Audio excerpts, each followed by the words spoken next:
Today I have the pleasure of introducing Marilyn Monroe. There's way more to her than what the media has made of her. Have you ever seen this iconic picture? Marilyn's holding her dress down, the wind's flapping up, you can see her undergarments. Well, this particular photo is the start of her being known as a sex symbol. Marilyn Monroe got this name because in her earlier career, Curiosity.com states that she would really pose for nude photos. I mean, she wasn't completely nude.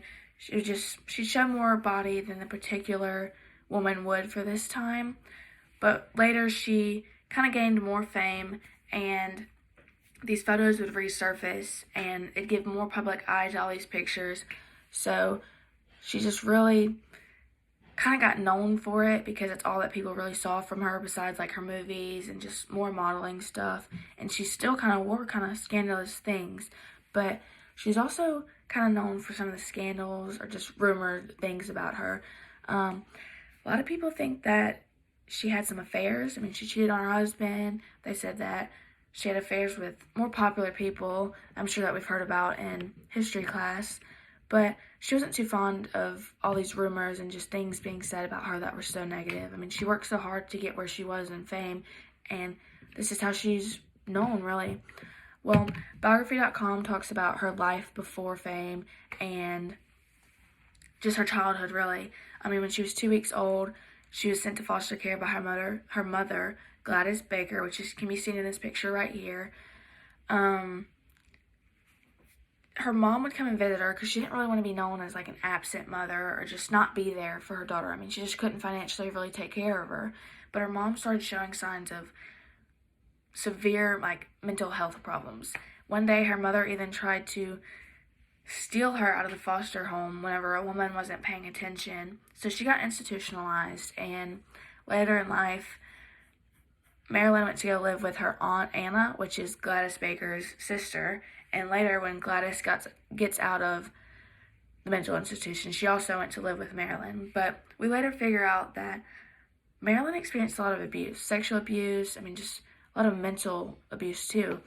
She was sexually abused at 11, and she's also sexually abused in the Hollywood scene. I mean, there's Hollywood wolves, as it's called, just people who like to take advantage of just the women out in the Hollywood scene.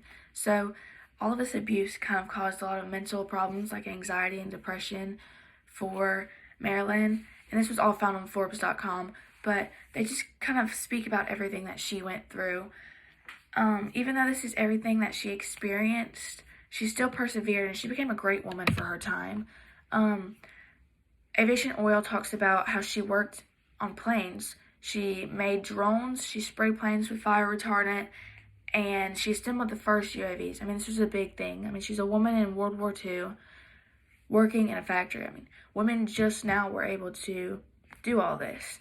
So she would assemble UAVs and the first radio planes. I mean, this is a big thing for our military and just the people who were going to use it. She didn't know that this was going to be a big thing, but I mean, it is a big thing if you really dig into it. I mean, many people didn't know that she even worked in a factory, but to know that she assembled the first UAVs and radio planes, that's a big thing.